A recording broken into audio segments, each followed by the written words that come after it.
Hey, what's up, everybody? It is Chris, and today I wanted to talk about the new environment for stacking of collections. I just haven't seen the same enthusiasm that I saw 2020, early part of 2021. What's changed? Let's talk about it.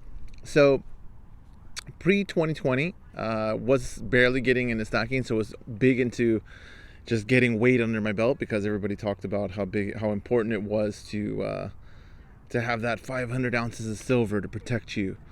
And so I was big on making sure that I could get as much weight as I possibly could. Mainly, I started with bars as part of my stack, as the foundation of my stack. But I did get different types of rounds and coins, even eagles at the time, because I had the APMEX tubes filled with eagles. I think the most eagles I ever had was about maybe 300 eagles, and that definitely uh, that definitely left an impression on me as far as if I wanted to make eagles a big portion of my stack, which I decided I didn't. But as time went on, I saw different pieces of bullion coming out, which had a lot of hype. One of the ones that comes to mind right off the bat is things like the Mythosaur coin. While the Mandalorian was really big, things like that, where there was a big hype for it, a lot of following. Of course, the Queen's Beast series, items like these guys over here. I know there are a lot of like smaller series, like the piratey, I forget what they call them, like Black Flag and Red Flag series. But it just seems like there's not as much hype as far as any particular set these days. And I'm wondering if it's just because I haven't personally seen these collections that are coming out, or if it's just a general kind of apathy in the stacking community right now, as far as high premium silver. Even this guy, the Kraken coin, was pretty hot commodity for a while there. Um, so that being the case, like I said, I'm wondering if there's been a change in the tides where people are just kind of not feeling putting their money into something that's going to cost them a little bit more to be collectible, or if it is going on and the main channels are not talking about it, which could also be the case. The main reason I mentioned something like that is because, of course, anytime metal's spot price moves, all the channels shift their focus to, oh my God, here's silver's I can't even say it. That's how false it is. I can't even say it. Silver's gonna skyrocket, or silver prices crashing, or whatever the case is. Um, those kind of things, and those kind of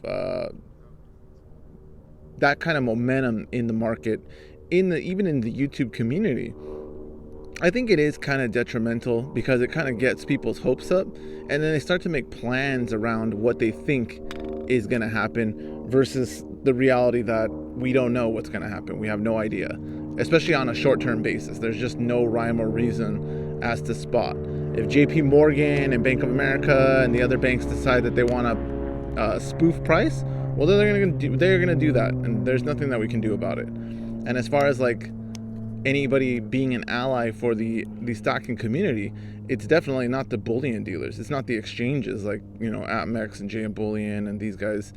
They have a vested interest in price being higher than normal because they can sell a lot of bullion at those prices. It basically gets people in on the anticipation of price going even higher, which is kind of counterintuitive, right? You would think that no, people want to buy things when they're cheap so that they can get a good value.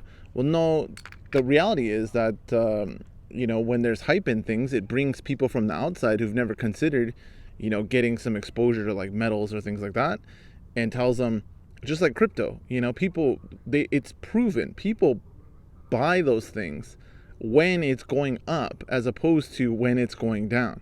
And that's what I talked about in the previous video, as far as fighting your natural instincts to want to get in on something as it's going up, or the flip side, which is more important, don't sell when everybody else is selling. That's the key. That's a huge key. Especially in something that well, we don't know, but is highly likely that it's going to rebound at some point. You don't want to be that guy, like I said, that has the horror story of I sold out and I, sat in cash for years because, I was scared. Yeah, no. The bottom line is if you are that guy, which is okay, I guess, but if you are that guy, don't invest in anything. Let it sit in cash and see how that works out for you. In a time like this where inflation is a real factor, again, you're for sure losing money. So the very thing that you were so scared of is actually coming true, and you thought you were doing the right thing by sitting in cash. No, that's actually the worst thing you can do. So that's why you have to have diversity, even in things like metals.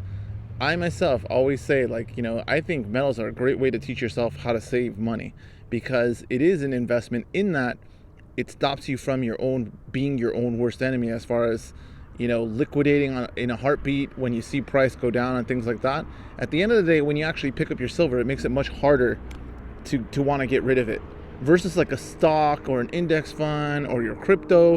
When you see just your account value fluctuating based on fiat dollar value, something like this, at least you can pull it out and say, you know what, I have a really expensive collection of paperweights. It is what it is. But at the end of the day, no matter what happens, you're still going to have it, right? Whereas if, for example, the stock market went to zero, which is extremely, extremely unlikely. It's up there with the asteroid hitting and pretty much decimating Earth. If that happened, again, you'd have an account value of zero, which you'd be SOL, right?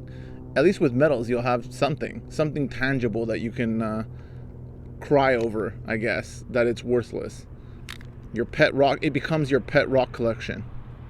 But even with that, I'd rather look at this than look at my zero account value in whether it's stocks, whether it's crypto, whatever it is. Or Robinhood folds and I find out that they really weren't holding my crypto. They were selling me stuff that they didn't even have, which is quite possible. But the point is that I'm wondering why the collecting isn't as strong as it once was, and if this is something that comes in waves, or if this is kind of the new norm for stacking for the foreseeable future, or people are looking to double up in price or watch it fall back down to where it was pre-pandemic. I don't know. Either way, I think I'll be okay. But personally, in the short run, I think price will probably come down a bit. But then I think in the next couple years that there'll be a nice run, maybe to like a new base in the high 20s, where we can all feel like we participated. Anyway, that's it for today. I hope you have a good one.